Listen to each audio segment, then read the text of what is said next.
A mystery in the Vatican takes an unexpected turn with the discovery of thousands of unidentified human bones. Hi everyone, I'm Jeff. Welcome back to yet another episode of Plain English. Thank you for inviting me into your routine, whether that's on your commute, while you exercise, doing errands, or studying at home. It's a pleasure to be part of your studies. JR is the other name you need to know. He's the producer. He edits the audio, creates the webpage, and makes sure everything gets scheduled on time so you have your episodes early every Monday and Thursday morning.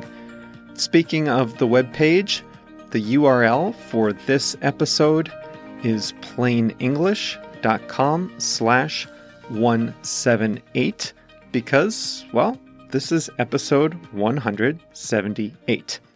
Coming up on today's program, the 35-year-old mystery of a missing girl in the Vatican continues to take twists and turns after an ossuary was found with thousands of bones. Later on, we'll have a discussion of what it means to be dogged by something, and we'll close with a quote on death by Winston Churchill, all very appropriate to today's theme.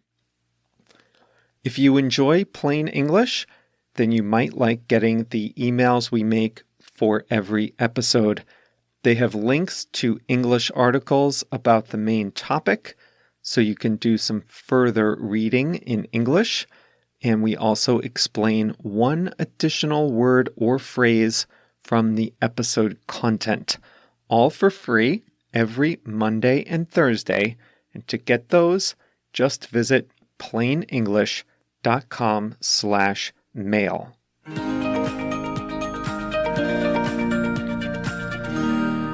Before we dive into today's episode content, I wanted to give you a little background about two things. And these are two things I had to look up before I could fully understand this story. First off, what is the Vatican City really? I think I knew this, but here's some more information on what it is. The Vatican City is the world's smallest country. At just 110 acres, or 44 hectares, it's an eighth as big as New York's Central Park, and only about 1,000 people live there. The majority of the land area in Vatican City is comprised of museums and cultural sites, including St. Peter's Basilica, the Sistine Chapel, and other museums. It may be small, but it is a real country. The head of state is the Pope, and the rest of the government is comprised of Catholic clergy. It's not a democracy. The Pope cannot be turned out of office. So the Vatican City is its own tiny country, completely surrounded by the city of Rome. Very few people live there, and the church runs everything. The second thing to tell you is what an ossuary is. I didn't know this for sure, but I sort of guessed the meaning from the word from its base. But an ossuary is a place to store skeletal remains. Skeletal remains are the bones of deceased animals, in this case humans. We don't typically use ossuaries in modern times, but they are a way to bury people where space in cemeteries is in short supply. Typically, what happens is that a person is buried, The body is left to decompose for a period of years, and then once most of the body is decomposed, the bones are collected and stored in an ossuary. That takes up much less space than a whole casket.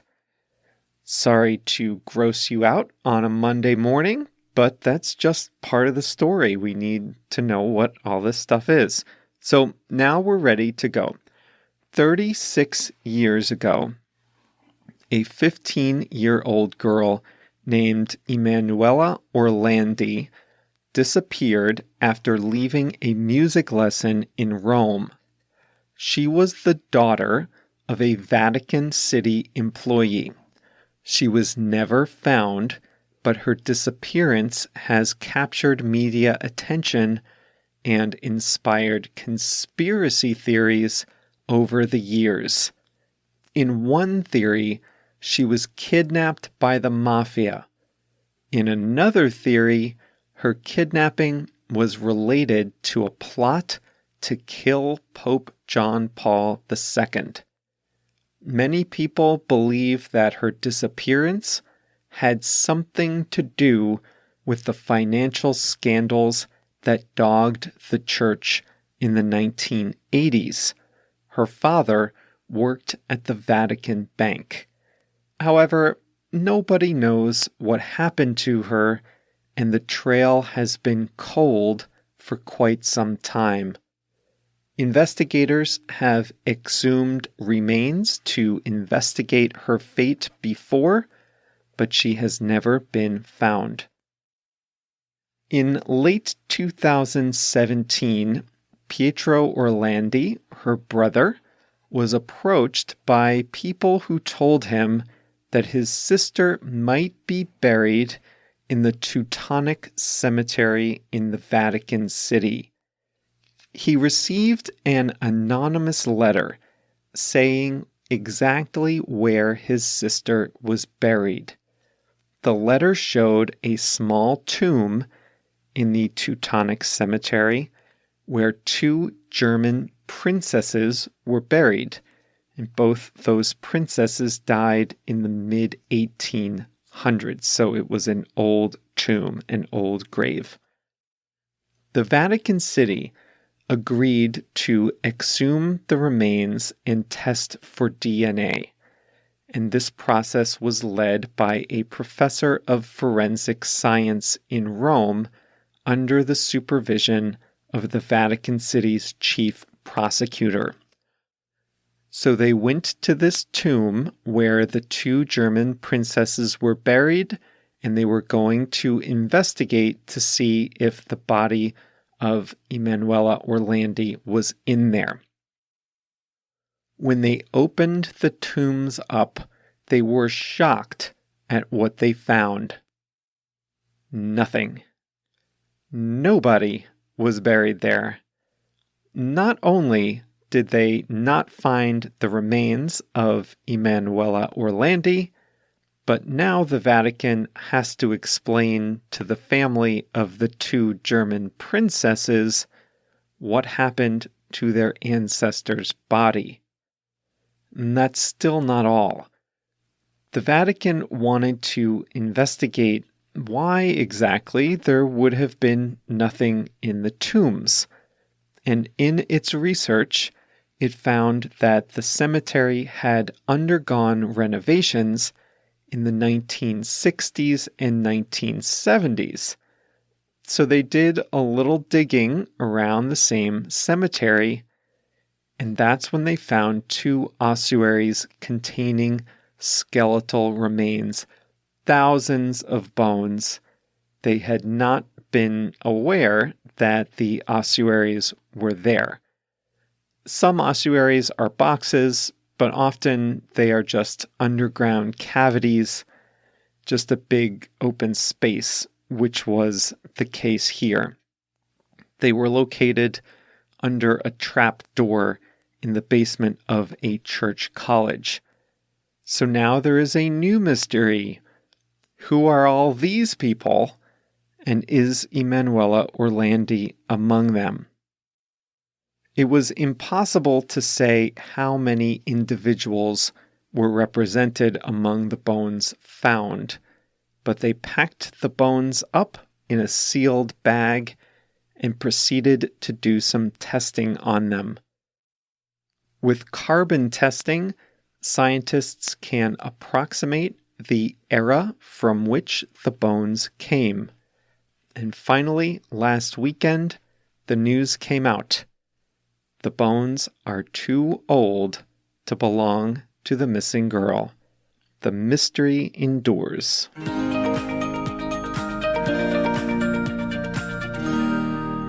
Here's a fun fact, or a morbid fact. The biggest ossuary in the world. Do you know where that is? It's buried under the streets of Paris. The skeletal remains, listen to this, the skeletal remains of 6 million people are buried underneath Paris. They have underground passageways packed thick with the bones of millions of people. They ran out of cemetery space, so they just packed bones tightly in underground ossuaries. How do you sleep at night if you live in Paris, knowing that this is underground?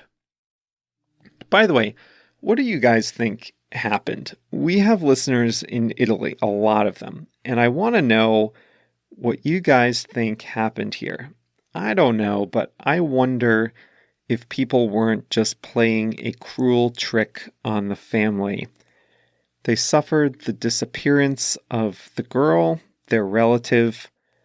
From what I've read, the Vatican has been less than fully cooperative, to say the least, in the years that have gone by, and now they went through the ups and downs of this whole ordeal. I sympathize with the families of the 2 princesses, too. They thought their ancestors were buried in these tombs. They probably visited these tombs and paid respects. Now, they're in the middle of a huge mystery. These women were buried 183 years ago. I'm just going to go on record as saying, I don't want my bones to cause anyone any trouble 183 years from now. The people 183 years from now are going to have a lot more important things to do than worry about whether my bones are where they thought they were. If you've got a theory or some thoughts on what happened, leave it in the comments section right underneath this episode. I'm paying attention to the comments now that I've figured out how to effectively block all the spam.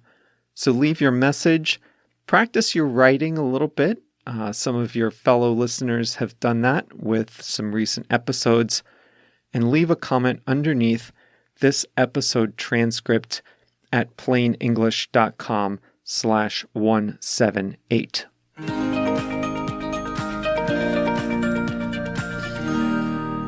It's strange how this works. Last episode, on Thursday, I read the whole transcript over and over, trying to find one decent expression to use.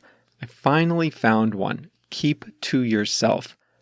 But it wasn't even a great expression, to be honest. This time, I'm looking back and I see minimum 5 expressions I could choose. Here are the choices. Turned out of office, the trail had gone cold, to be dogged by something, less than fully cooperative, to pay respects, and in short supply. But I have to choose just one. That's the episode format, and I am not about to break with the format. Even I am not above the rules of plain English. Dogged by scandal. Did you hear that? In the 1980s, the Catholic Church was dogged by financial scandals. Dogged, D-O-G-G-E-D. There are two ways to use the word dog as a verb, and this is one of them. This was the passive voice, so let's flip it around and make it a little easier to follow.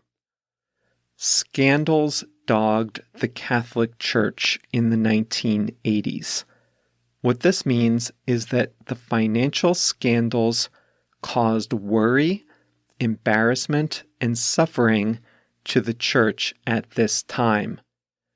This is one of those phrases we use with very specific types of situations.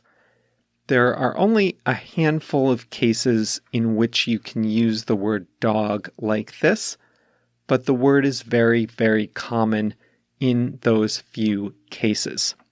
Here they are. Ready? Number 1, scandal. People and institutions can be dogged by scandal.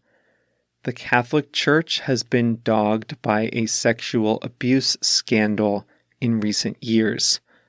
FIFA has been dogged by corruption charges for as long as I can remember. The Olympics are frequently dogged by scandal.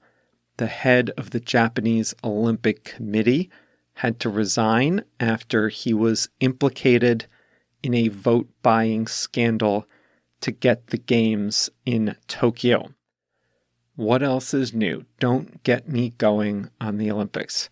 Here's another context. Legal or financial troubles. In fact, João Gilberto was dogged by legal and financial troubles in the final years of his life. He was involved in lawsuits and had a lot of debts to pay. What else? Accusations, rumors, or unanswered questions. I don't keep up with the celebrity press, celebrity magazines, websites, things like that. But I bet you can find instances of celebrities dogged by rumors of infidelity or things like that. Dogged by, in this case, is used when something causes a person or an institution worry, embarrassment, or concern about something important, generally about their reputation or their essential character. Time for the quote of the week because it's Monday. We talked about cemeteries and burials and death, and I am just about done reading a massive biography of Winston Churchill. Churchill is a very quotable person. He has said many famous and witty, funny things. As I was reading the book, I was thinking I should grab a memorable quote and use it one day here in plain English. Now, this one is certainly not a quote I would have picked, except for today's topic. Before I tell you, I need to explain another English expression, which is to meet your maker. That is when you die and you have to account for your life and your deeds in the eyes of God. Your maker, the person who your maker, the entity who created all humanity, is God. When you meet your maker, you face judgment. I'm not saying this actually happens. That is a matter of personal belief. I'm just explaining the expression. So it's common for an older person to say he is not afraid to meet his maker. A person who says that is confident in his life's accomplishments. He is at peace with the world and himself. He is confident he has led a moral life, etc., he is going to have a strong case when Judgment Day arrives. So here's the quote from Churchill. He said, "I am ready to meet my Maker. Whether my Maker is prepared for the great ordeal of meeting me is another matter." When I read that, I just laughed. The implication is that God, having sat in judgment on every single person in history, would be unprepared for the ordeal of meeting him, Winston Churchill. It just made me laugh. We need a good laugh after reading about exhumed remains and disappearing people and things like that, right? I am ready to meet my Maker.